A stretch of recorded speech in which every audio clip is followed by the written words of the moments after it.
Hello, my dear friend. Welcome back to another episode on the Founder Stories podcast. I am very excited that you are here with us today to listen to the story of a very dear friend and an incredible founder. His name is Zohar Einy, CEO or co-founder of Port.io.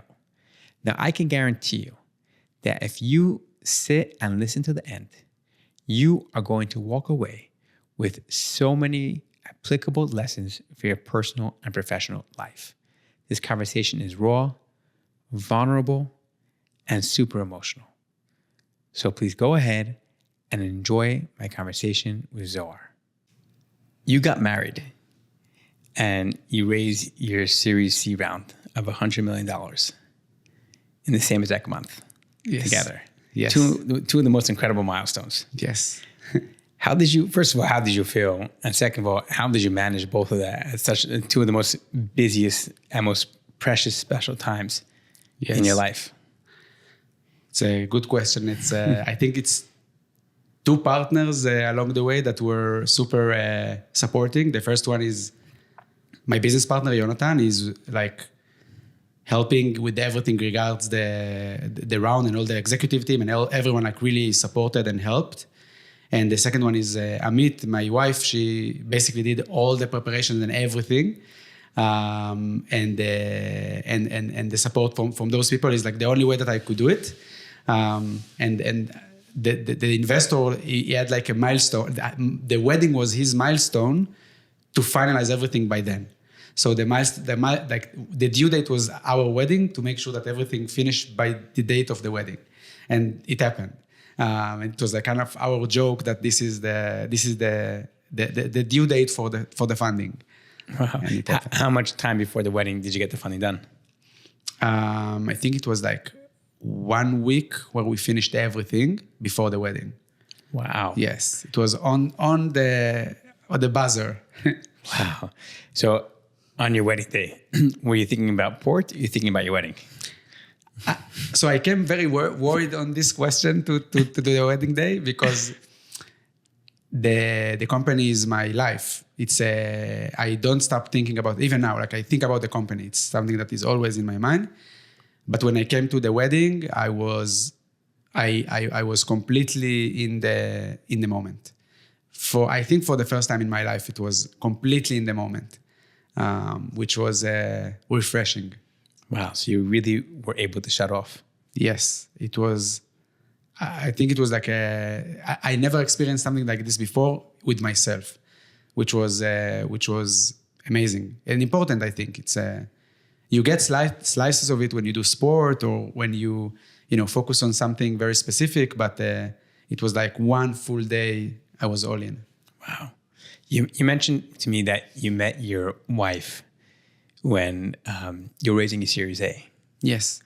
So she's really grown up essentially together with you through the A, the B, and now the C, and through all the challenges that came through building a startup. Yes, she was across all the way from when we did the A round, when the industry was not in a very good stage, and we wanted to have like a great A round with a great investor, and we closed it with teammate in great terms, and she was with me all the way, and she also saw like all the growth of the company from like, I think we were like less than 20 people to 200 people. Wow. And yes, she saw all the journey. Right. So there's an interesting data point that I saw that said founders that are in a relationship outperform founders that are not in a relationship. Because being a founder is a very lonely journey. And then when you have somebody at home that is truly an incredible relationship that's able to be there for you and show up for you, because being the partner of a founder, you're showing up for the emotional side of the journey, because you come home, there's someone there for you that you can unravel and essentially, share and things like that. What do you think about that? I think that I'm as a person, before I got to know Amit and we started dating and I already had a company, I'm a very single-threaded guy. Like I would be super focused on one very specific thing. which is the company. And when we started dating, I was a little bit worried that how can I now do two things and not one? I found out, like just like you were saying, that this is like an amplifier. This is the relationship with Amit, and the partnership with Amit is something that is crucial for when we speak about like the company success. It's a mandatory thing and I think that this is definitely an impact on the company, because she's the partner of my life, and part of it is supporting the journey of the company. So I can understand the reason. Right, because it's interesting you say that, like, because a lot of this point you said that when you started dating, like you weren't sure how to balance two things. Because a lot of founders I speak to are always like, no, I'm so dedicated to the company, I don't have time to date. I can't even think about it right now. Like, this is my spouse, this is my baby. And I always tell them, saying, I understand them, but a relationship can really amplify your life, make your life so much better. Yes. What advice would you give to those founders that are going through that dilemma right now? Like, should I date while I'm trying, or should I just continue to be single focused and build my startup? What do you tell them? So to try, to try first of all, and I think that it wasn't something that intentional that I did to kind of like forcing myself to do it and to be there. It was natural because we had a very good match, and it was something that I didn't have to work hard to manage those two things. Right. It just happened. And I think that once you try, and if you feel like you are trying to put those two things, it's not the right time. Right. With yourself, and maybe it's not the best fit for the other side as well. So, but definitely try. Like, trying is the first step. Trying is the first step in anything. Yes. Yeah. So we have to talk about like your personal journey, because before Port, you're working at a previous startup that got acquired. And then before that, you were at a startup that you yourself founded as the CTO and co-founder, and that also got acquired. So now you're at two startups that got acquired, and now you got your third company, which is absolutely blowing up, which we'll get into the more details. But I want to understand, like, essentially the DNA of Zohar. Like, who is Zohar?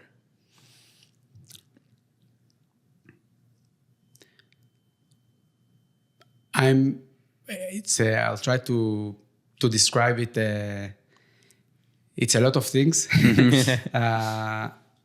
First of all,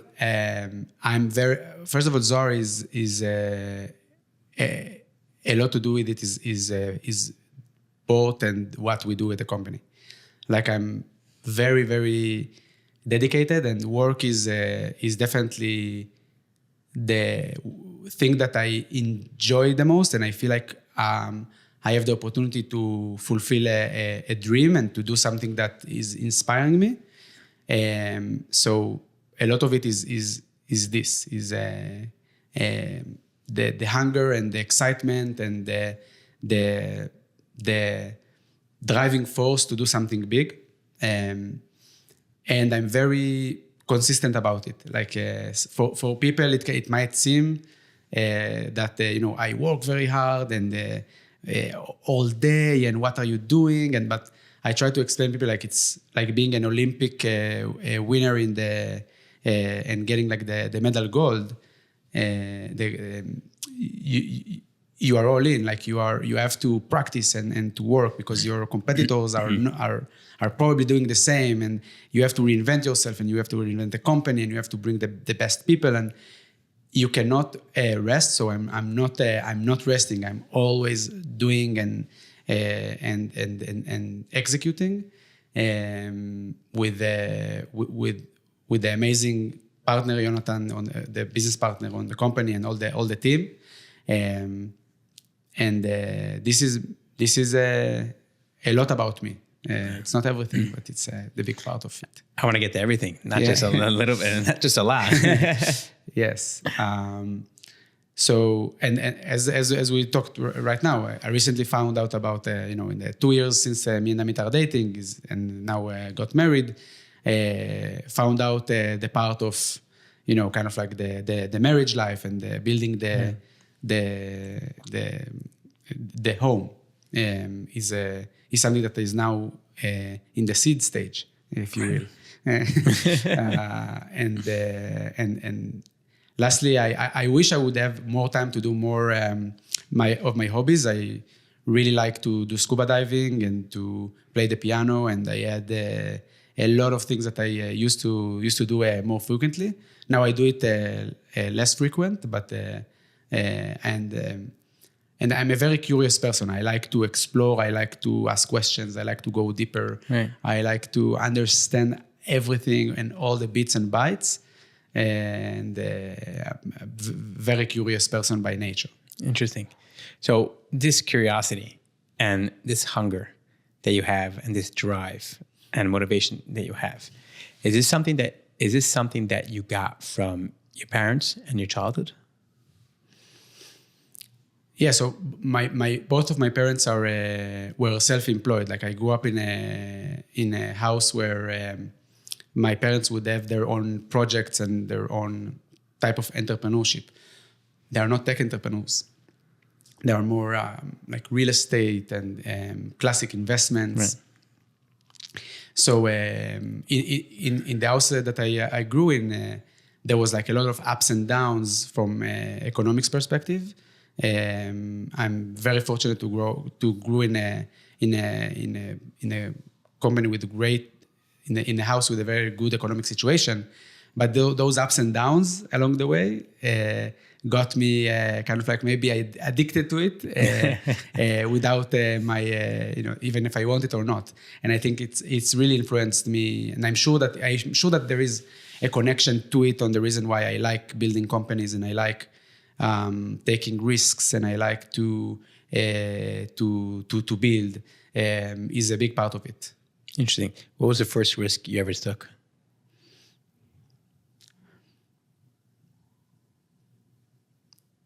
The first risk. I think when I finished my military service after 5 years in the 8200 unit, I had the opportunity to either like go work as a developer or a team leader in a startup, just like all my friends. And I had another option to go work for a venture capital firm called TLV Partners, where I ended up working. And it was a big risk because I built my professional life. I'm a developer for years, and this is what I like to do. And then I got the opportunity to join a VC, and none of my friends worked at the VC. No one knows what does it mean even. I don't know what is a VC even. So the first risk that I took was to deviate from the classic path of, 8200 tech guy, go to work for a startup company that then get acquired and then and then so on, and then start a company. I went to work for Rona Segev at TLV Partners. It was a big risk. It was a decision, right. But I'm very happy with this decision. I like it. I like the thrill. Yeah. How long were you there for? I was there for 1 year. 1 year. Yeah. And then what happened? And then we invested in a company called Rookout, which later on got acquired to Dynatrace. And after we made the investment, I joined the Rookout as part of the first employees. Why did you join and leave TLV? Sorry? Why did you join a startup at that point? Did you feel there was the right team that you just liked? Yeah, I felt like I'm very passionate about everything that is related to developer experience, developer's life. And they developed a solution to simplify developers' life when they are triaging incidents. And we had a good connection. And they asked me if I want to join. So I took this decision and I joined them. I also wanted to get like the look and feel of the startup, like to eat the sand and the dust and to feel like let's craft. And I had 1 year where I learned a lot about how investors are thinking, what questions they are asking. I was part of board meetings, and I learned a lot from TLV Partners, and I also I love their philosophy and their culture. But then I wanted to feel like, let's build. Seeing that hunger, that building came back at you. Yeah. So you were at Rookout, and then Rookout got acquired, and then what happened next? After Rookout, I started my first company, Aporia, which later on got acquired to Coralogics. I started it with a friend called Liran. And after 2 years at the company, I decided that I left the company. And they continue to run, and I decided that me and Liran are not the ideal partners for one another. So we separated our ways, and each got on his own journey. And then, so where did the idea? So after that journey, did you go into a phase of searching for your next thing, or you took a step back? What did you do? I took a couple of months of stopping and kind of like starting from scratch, the ideation process, and working with the right partner. Jonathan, my existing business partner, we know each other for many years in the 8200 unit. And when we started to talk about like the idea of port, this was like a boom. Like we were like right away into execution mode, because what we built in port is something that we experienced in the army. And because in the army, I used to, like as a developer, I used to ask Jonathan for all the requests that I had if I have to create a cloud resource or I need to get permissions. Jonathan's team was the team that would handle all those like tickets coming from the annoying developers. And this is how we got friends. So he built a solution in the 8200 unit called America.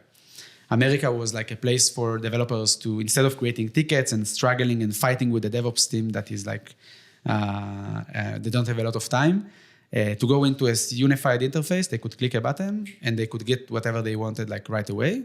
And this is what got us inspired into starting port, and we started building port, and it all the rest is like is what got us here.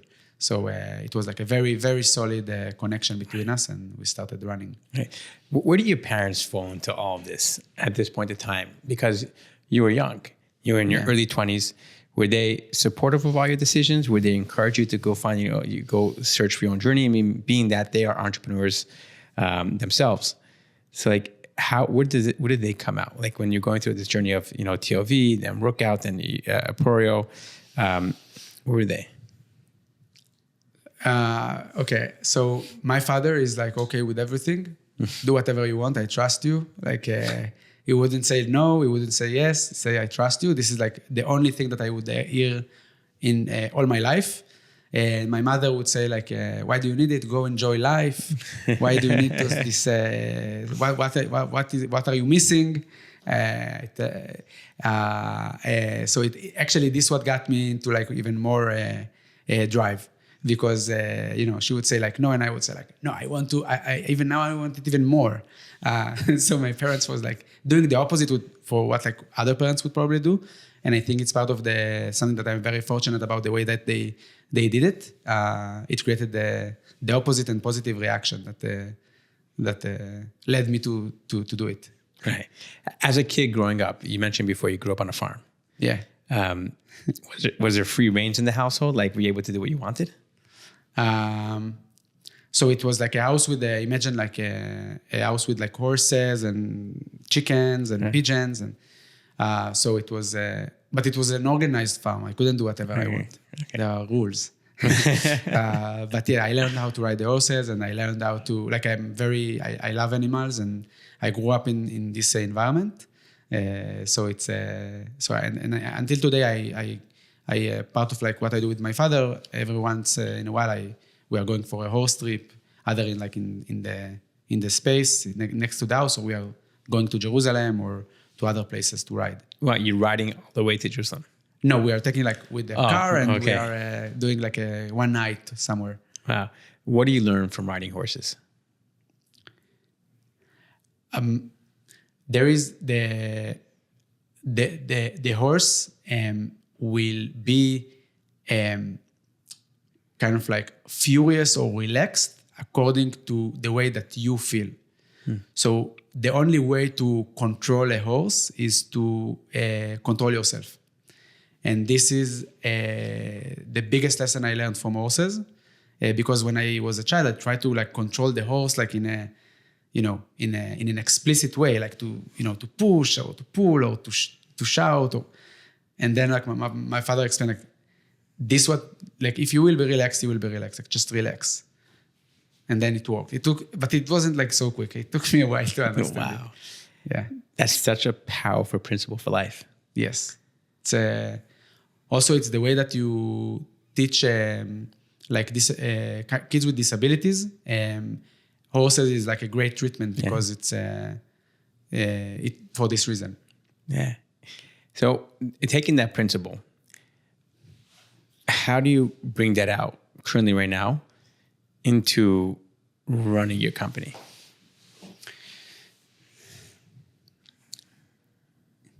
It's something that I also like speak a lot about with Jonathan is the company is the mirror to ourselves. Yeah.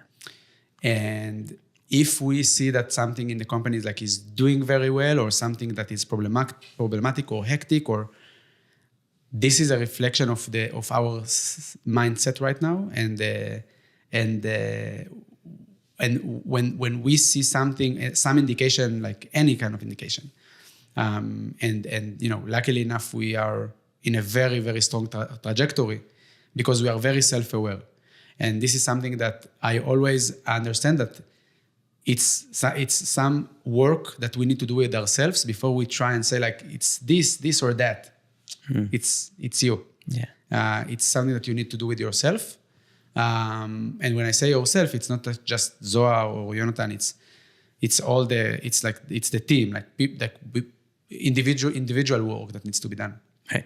So this individual work, was this something that you had to work upon because due to an incident, or because as the company grew, you knew you had to get to know yourself better? Or this is something that like previously something you always like ingrained in you, like constantly get to know yourself better and work on yourself? I think it was like before we started the company, kind of like a lesson that I learned maybe like in early days, or something that I learned during the career. But I think it's like also like very similar to like being a parent. I'm not a parent, but I think like being a parent is like very similar because it's the same principle. It goes to all the verticals in our lives. So I try to like apply it for like in my mind into everything I do, even horses, right? Like it's the same thing. Yeah, but most people are not self-aware. Most people try to run away from that because being self-aware means you really have to do the inside work, go internally, and face yourself, right? And a lot of people are afraid of facing themselves. They're afraid of what they're going to find. They're afraid of whatever it is. And it's the same reason why people always, try to project a certain image, a certain perception of themselves. Yeah. But you think that they're afraid of, or they are not aware that this is the root cause? Because I think it can be also like lack of, there is like an awareness question, like, because if you understand that this is like the cause and the effect coming from the inside, I think that this is something that people are like, it's overlooked and maybe people are not even aware of it. And then if you are aware of it, then I think it becomes scary. That's very true. I think it's funny because I think some of the most self-aware people that I know are all founders. Yeah. Yes. Yes. It's a very important skill because I think that because everything that happens eventually is because of a world that you built with all the people around you, with your business partner, and then if you realize that you need to take responsibility and understand that, go all the way like to the root cause analysis on what is the core decisions that you made that led to this consequence. It requires self-awareness. Yeah, there's no other choice. What other, I guess, character traits, now that we're on this topic, did you have to develop along the way of building up a company all the way up to 200 people and to the stage that you're at right now? I think that paranoid. Mm-hmm. We are very paranoid. I said in a good way, right? Because it's keeping us on our toes. It makes us think on every minute that we spend somewhere is like a minute that we like should be well spent. Like we should make sure that we always think on what's coming ahead. Our competition, again, they don't sleep. They are smart people. We have to bring the best team, the best people. We have to take hard decisions. We have to, it's not about our preference. It's about what is right for the company.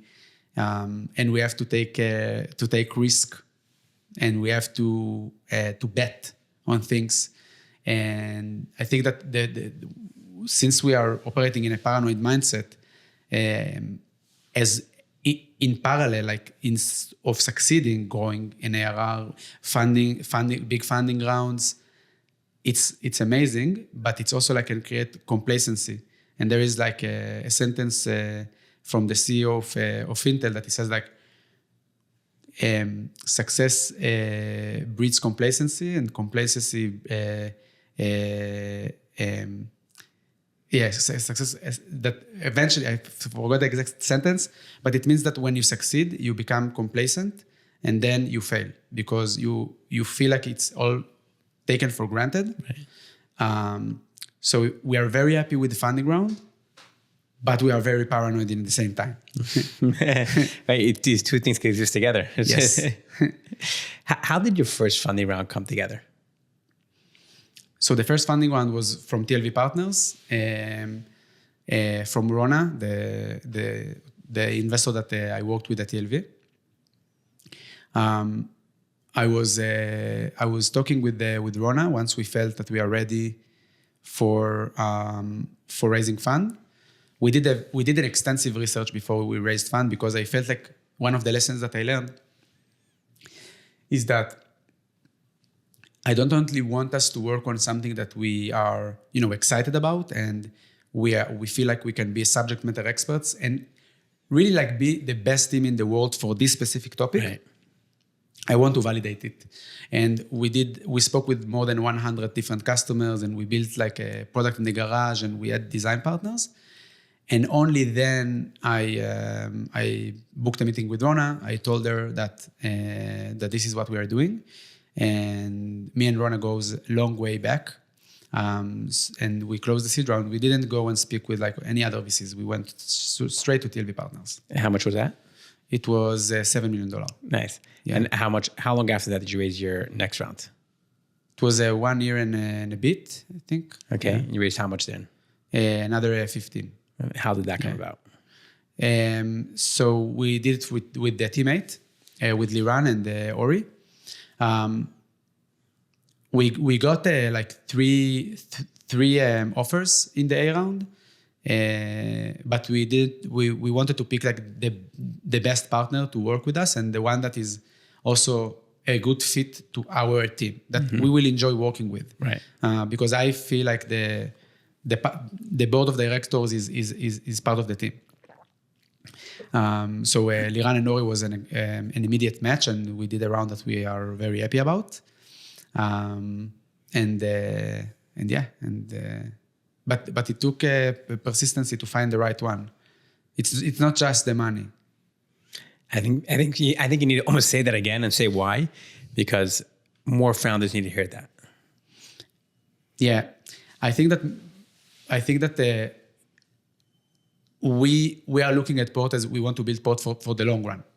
And when you build your board of directors, and of course you want to raise fund because you have responsibility and people and you want to grow the company and blah, blah, blah. But you are getting married with someone that you cannot divorce from. And it's better be someone that not only you get along with, but can also like boost the performance of the company, give you straight feedback, work with you, partner with you. And this is an overlooked thing when you raise fund, to find the right partner. Just because you are in a hurry to raise fund, right. Just like be relaxed and make sure that you are joining the right board member to your team, because you are going to meet them every quarter, and you are going to have phone calls and meetings, and you want a healthy relationship. And we are very fortunate to work with great people on the board. Amazing. It's funny. You mentioned Ori. So Ori is telling me, and we're talking about Ori Brazili from Teammate. He was telling me that he doesn't understand when founders, for example, get a term sheet from one VC, and then they go ahead and shop around for other term sheets from other VCs. He's like, I don't get it. He's like, when you're getting married, do you ask this person, hey, tell this person, hey, I'm going to get married to you. And then you go around and say, wait, let me go ask other people if they want to marry me also. Yeah.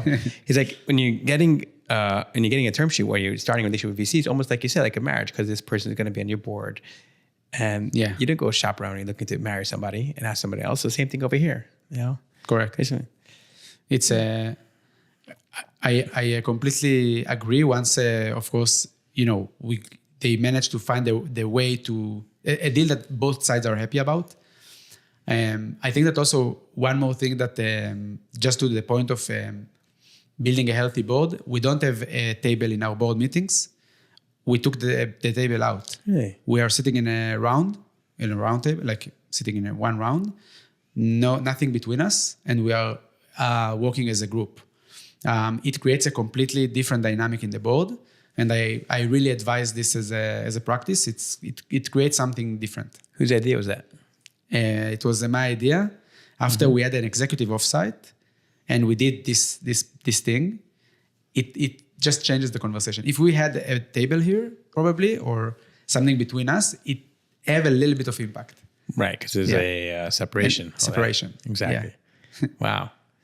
So team A raised your A round. How much did you raise? 15. That's what milestone did you need to hit in order to hit the B round at that point?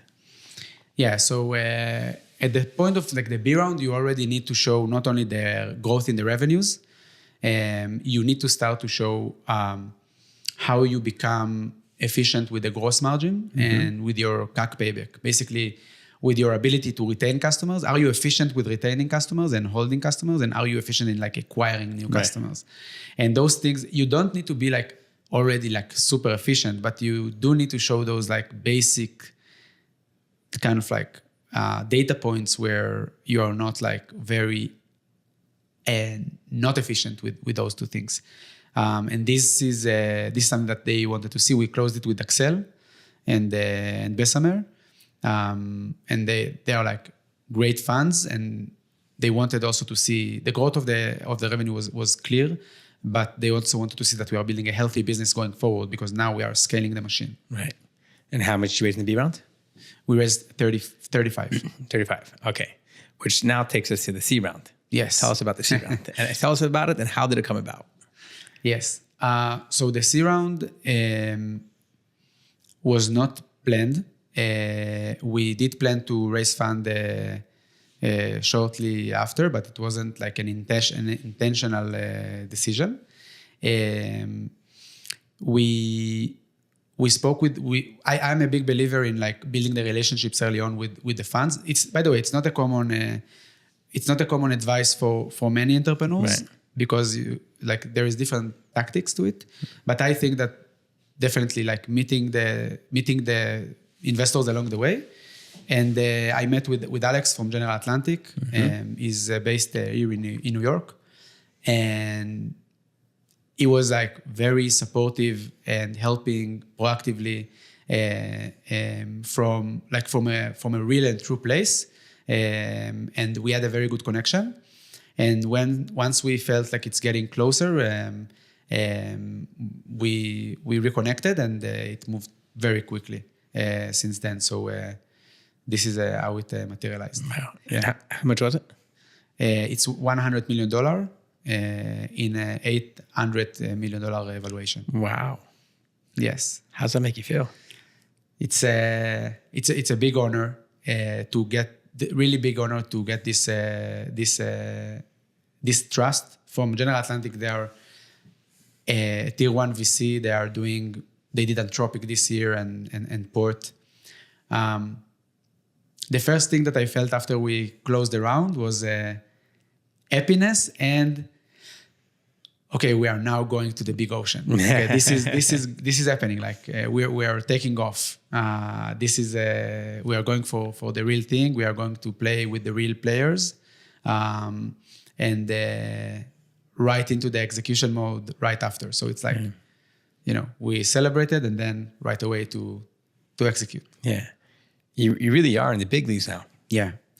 Yes, it's something that like from day one, like Jonathan and I, when we were just us, we said like we are building something big. This is going to be a huge company. We really, really believed it from the first days of working together, and I think that part of it is because we believed it, like, and we kind of like say it more and more and practice it like every time we talk, and we believe in it, and it happened. And I think it's part of it. It's the belief and the persistency. We are very excited about it. We are very humbled to be in this situation. And we believe that this is really just the beginning for the company. Like, in the company, people now say, now we are a big company. No, we are a very, very small startup compared to where we want to get. Right. So we are still in the garage as far as I'm concerned. Right. What's the vision? We really want to make a change in the way software engineering is built in the world. I think that there is now a big shift with everything going on, obviously, with AI. And I think that in the next 2 to 3 years, almost all the manual work that engineering teams are doing today will be completely autonomous. And the role of teams are going to change. They are going to be more focused on collaborating with AI, iterating, reviewing, approving, declining. And this is a change in the profession of software engineering. And we want to lead this change. We want to be the company that was able to move the industry from manual to autonomous engineering. And this is our vision. Right.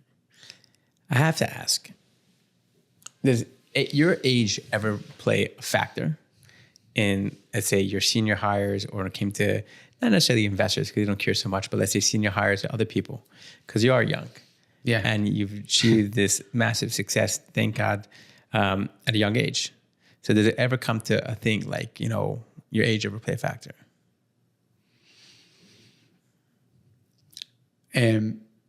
No. It did play a factor in my head. Okay. In the beginning, when we started working with our VP of Sales, Shlomi. I'm younger than him. It took me a second to adjust. Shlomi was didn't care about it. It wasn't something that was in his mind. It was only in my mind. But he was a great partner to kind of to get used to working with the age gaps. But today we have all the executive team are both me and Jonathan are younger than them, but we are it's a great group that thinks about, the success of the company and the people that they work with, and the age is not a factor. Right. It was a factor in my head at the beginning. Do you have imposter syndrome? No, I don't think. No, I can track back everything that we did, and it's really like the persistency and the team that we are. Right. So you mentioned that it was only in your head. Does that mean also that you had other things in your head also over the course of this journey so far? Yes, plenty of things. Yeah, because it's a little bit weird to have such a big age gap, and you need to work together. It takes a second, but it's natural. I understand it. Right. But not just the age gap. I guess other things like negative voices in your head and things like that.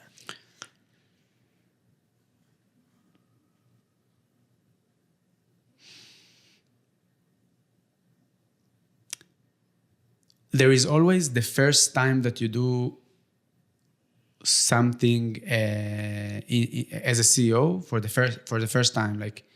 It's the first time you raise the A round. It's the first time you raise the B round. Those are different things. It's raising fund, but it's different. Right. Just as an example. So there is always kind of those questions, or how should I do it, and do I have the right knowledge to go to this challenge? So then it makes me go talk with people, get the advices, learn. Right. So always when I step into something new in my role, I get to this learning mode, completely in learning mode before I get to it.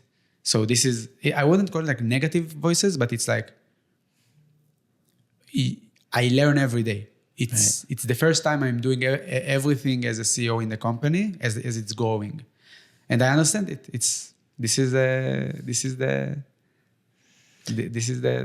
journey. Right. So tell me about, how does the feedback loop work of this learning journey? So you experiencing something for the first time, either you get it right or you don't get it right. Most times you probably don't get it right. And then what happens? Who's giving you feedback to say, hey, Zohar, you didn't do it the right way, and how are you going ahead and reiterating to make sure you don't make the same mistake again? First of all, most of the times I don't get it right. It's a thing, but I try. I will try to fail. I will. You will try to fail. I will try so I can fail. So I can fail fast. Right. I'm not afraid of failing. Once the feedback loop. Once I fail, I will immediately seek feedback, and I will analyze everything that happened to understand what I could have done better. And I will also be proactive about it. I will ask very directly, what can I have done better? What would make it, what else should I, if I would do it again, what do I do differently? I would ask people if they, were part of it, what do they think? I will proactively bring the feedback to me. Right. Are people afraid to give you direct feedback?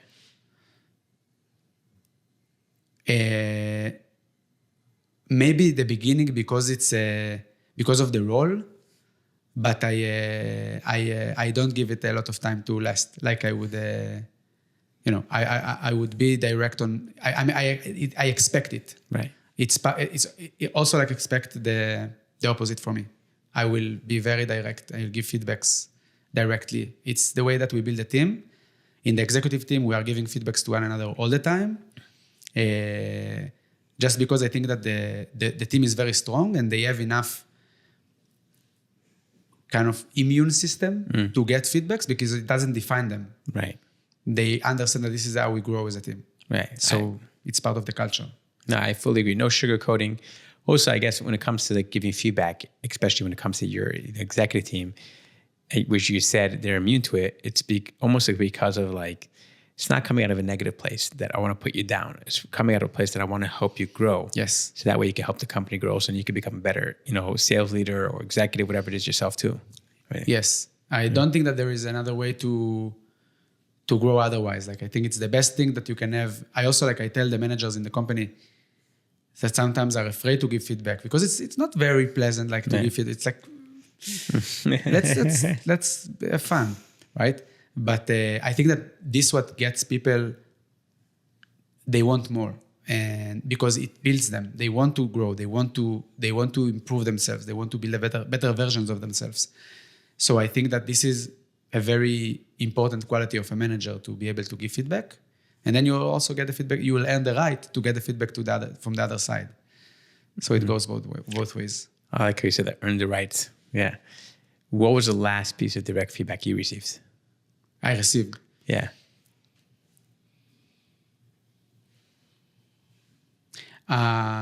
Jonathan, my business partner, he said that sometimes on meetings I can I get very excited, and then it's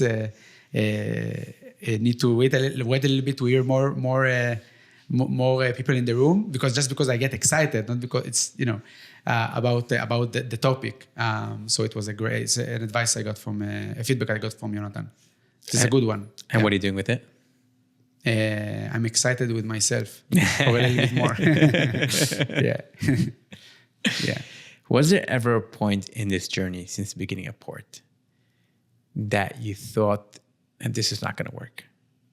In Port? Yeah. No, it's not in my mind. I don't have this option in my mind where it's not going to work. Never, since the beginning?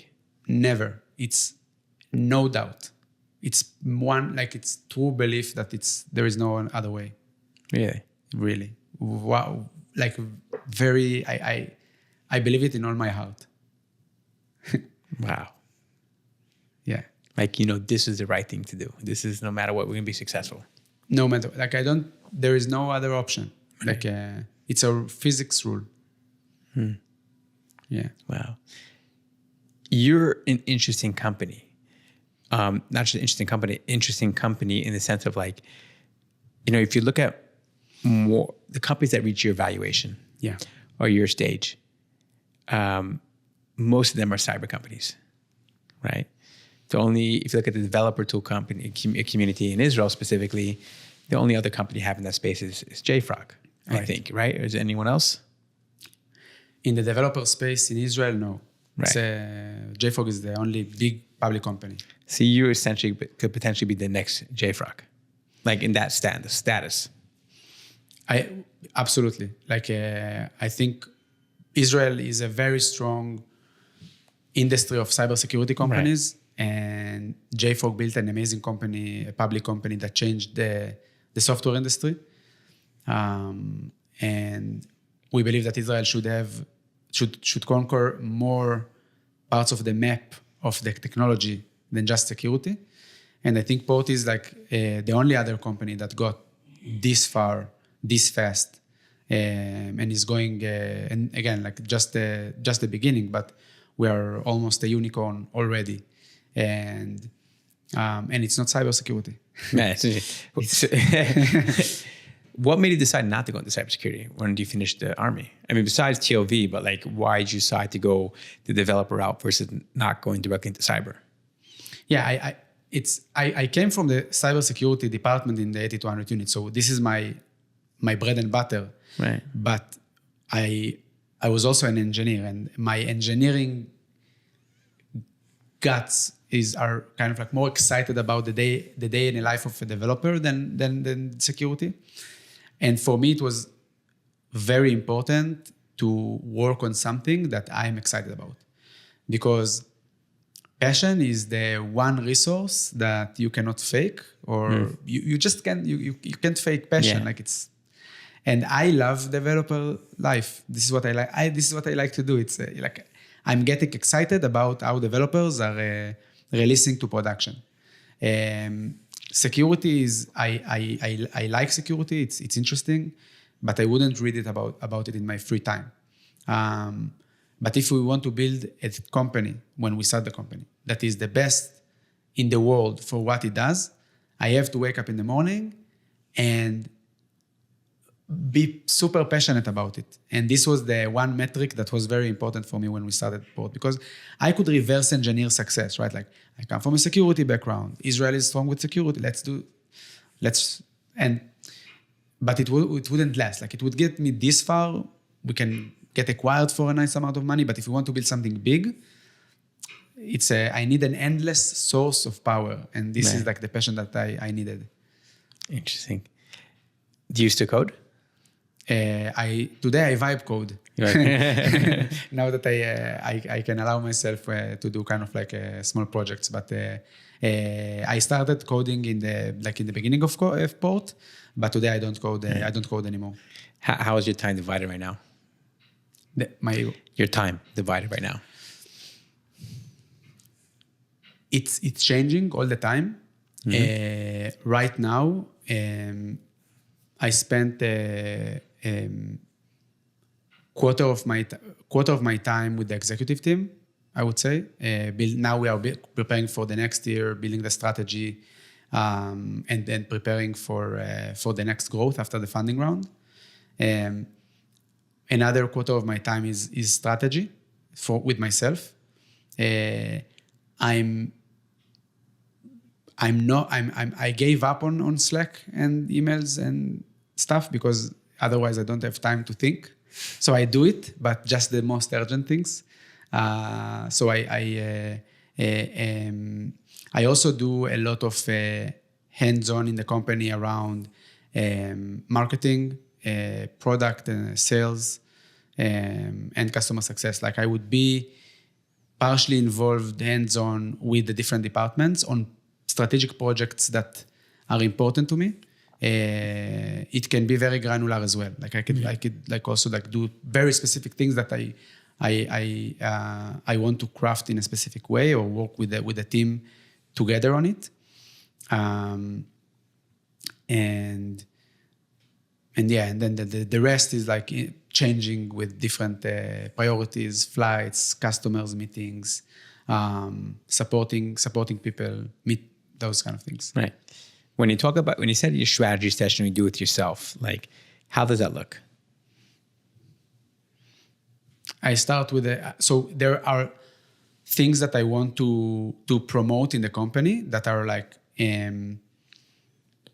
things that we need to crack. Right. For example, it can be how do we get the right customer journey, or how do we build port in the AI era. So I start with a pen and paper, and then I start like to brainstorm. I put words on a paper, then I move to a mirror board, and then I start like to create some visual structure. I need to put it like in a visual way, and then I call someone that is relevant, and I throw the pasta on the wall, and I see what is coming back. It can be someone from the executive team. It can be a developer. It can be anyone in the company that I would want to get some feedback. And then I'm starting to develop this idea, and then I do a kickoff, and then I start to infuse it to the company. Everyone are under the water. There is a lot of work to do, but we must innovate all the time. So like it's a big part of what I do. So you really are paranoid. I'm yes. It's and I like it. It's I'm paranoid if I'm not paranoid. It's important. It keeps you alerted. Right. Were you always so mature? Always what? Sorry. Mature. No. I think in the army I get really matured. The army where I started to understand that what I do impacts people's life, and this what got me to understand that I need to understand how I getting more mature to succeed in what I do, because there is no other choice. Right. Interesting. You're a very nice guy. Like you are. If someone would meet you outside of this context, see on the street, you're a very nice guy. Beautiful smile, everything. Being a nice guy as a founder, has that impacted you at all? I'm nice, but I'm also but in the day-to-day life in the work, I'm very direct, and I want and I want to achieve the goals. Right. So I work very closely with the team, and I push. So as part of like being nice, I also like there are things that are important for me and for the company to happen. So it's a combination of like being nice and know how to make sure that we meet our goals. Right. And they're not contradictory. You could bring them both together. Like you can be nice and be stern, everything. Yes. Yes, it's important, but also again, to the point of directness, it's very important that we execute, we get to our goals, we push ourselves to the limits. We are building something very special, and bring everyone together, and to push it together is part of, in a nice way, it's part of what we do. Right. Was there an inflection point in Port where you just hit a curve that from there just started skyrocketing? Like something happened at some point or something like that?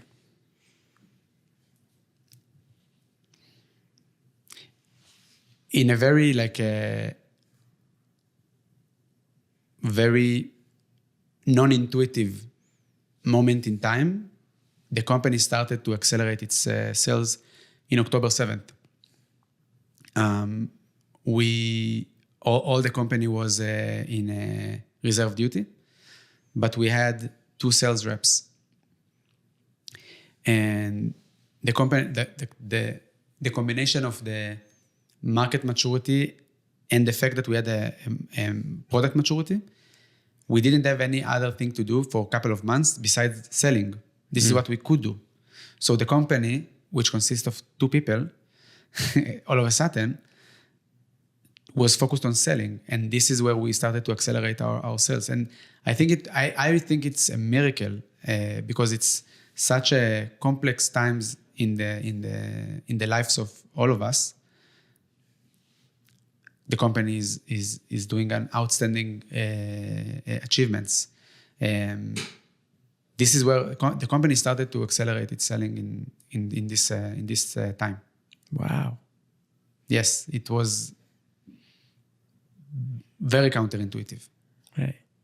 Yeah, it's a hard thing to like even like experience. I can imagine as a founder, like you have the company that's like doing super well, and you have real life almost. Yes. Real life that's happening. You know? Yes, but it's part of the the resiliency of the Israeli team is was showing. Yeah. Really was showing in a visual way. Right. Almost. Yeah. Wow. How have your leadership style? How's your leadership style progressed over the time of the company? From growing from you and Yonatan and your first few employees to right now currently 200 people. At the beginning, you do everything yourself, and you craft everything. You do like sales, you do product, you do customer success, like you do marketing, and then people, like the executives team, they join the company, and the way that it changed over the course of the 4 years is that at the beginning,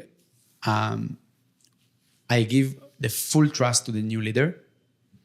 You are the CEO of your realm.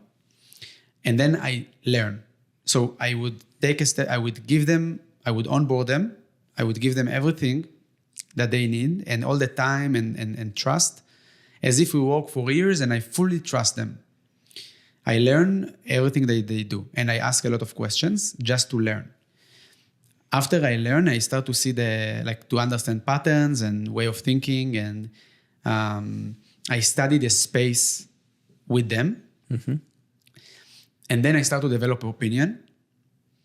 And then we start to work together, because they bring their profession and I bring an outsider look almost, because I was never in sales, I was never in finance and then we start to work together. So what is important for me in the leadership is that we will be aligned on the guiding principles of the company, and the fact that we can bring innovation to every playbook that they've ever had to work on, and we build it together. So it's important for me that they will own their world, and they will be open enough to develop new playbooks that are not necessarily have been done before. Right. I love working with the leadership team because they are very self-sufficient and they have so much experience. I learned every day from them. They are true professionals and they bring years of experience. They've built companies from early days to IPOs. They manage large teams. They worked with all kinds of customers. So this is how I do it. Mm-hmm. But the beginning is I am completely letting them fly. That's it. It's a very, very interesting leadership way, but I like it. I actually like it a lot. Yeah. There's something about you that gravitates people towards you. It's almost, I almost want to come work for you. You know, like we are hiring.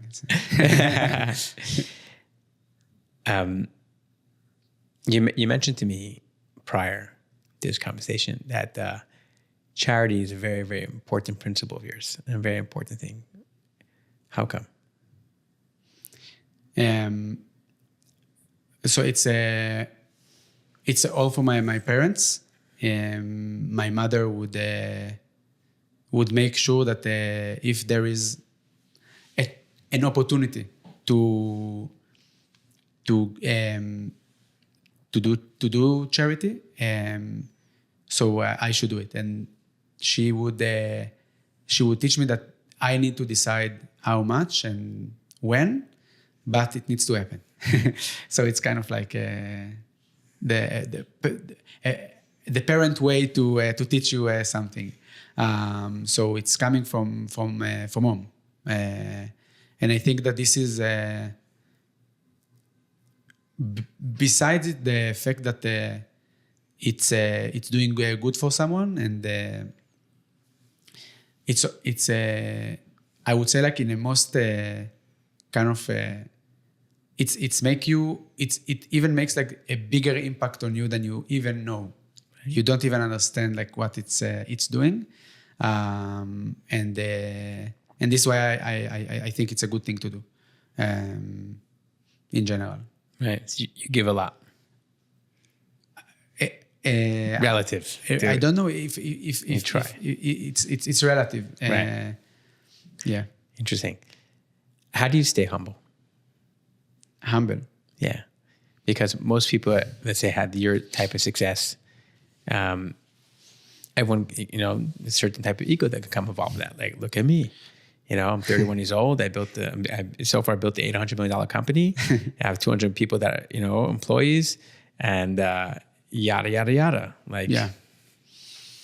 I think it's a protecting mechanism. I think it's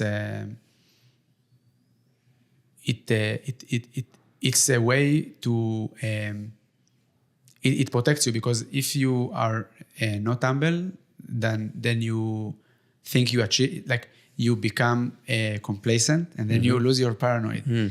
I feel like there is like always something, like I would be very like I hold high critics to myself, and I would I always feel like I have more to learn, and there is nothing that I figured out and I know best, and I always feel like there is places to improve, right? And it's all the success that the company is seeing is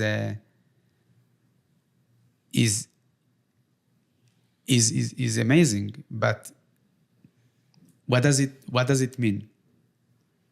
Like it just means that we need to keep execute. Like it doesn't mean any. Like it means that we are on the right track. Right. That's great, but we are still. We have so much to do. Like we have we have such a long way ahead of us.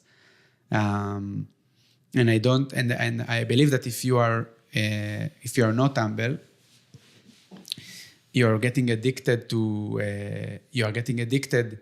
to some proof point that does not exist, and it does not keep you sharp. Right. This is what I believe. I think that also like religion has a lot of like similar principles to it. Right. This is why I think that there is a lot of like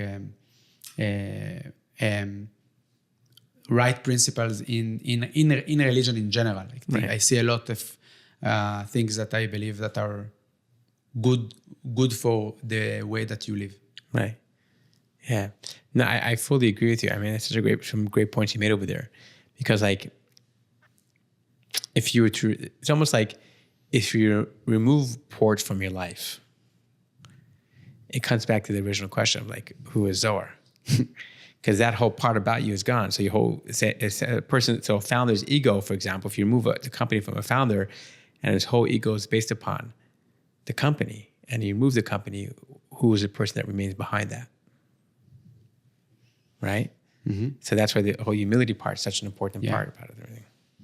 It's very important. I think it's important for me, and it's important for the company. Right.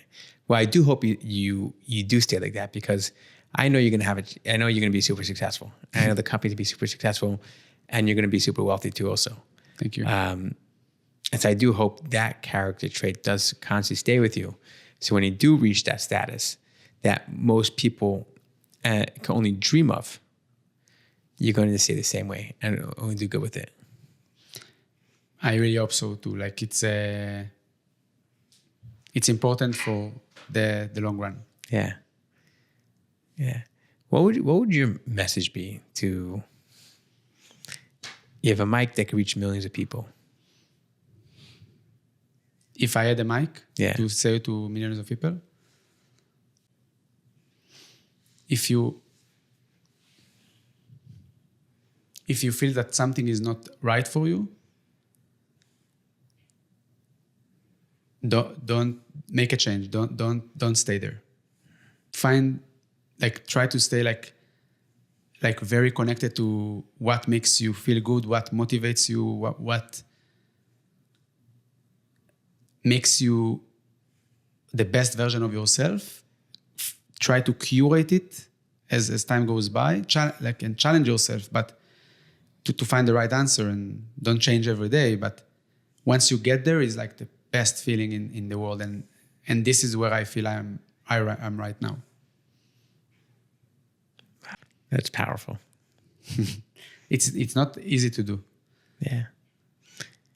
Because there is like what you expect from yourself and want to be, and there is like who you really are, right?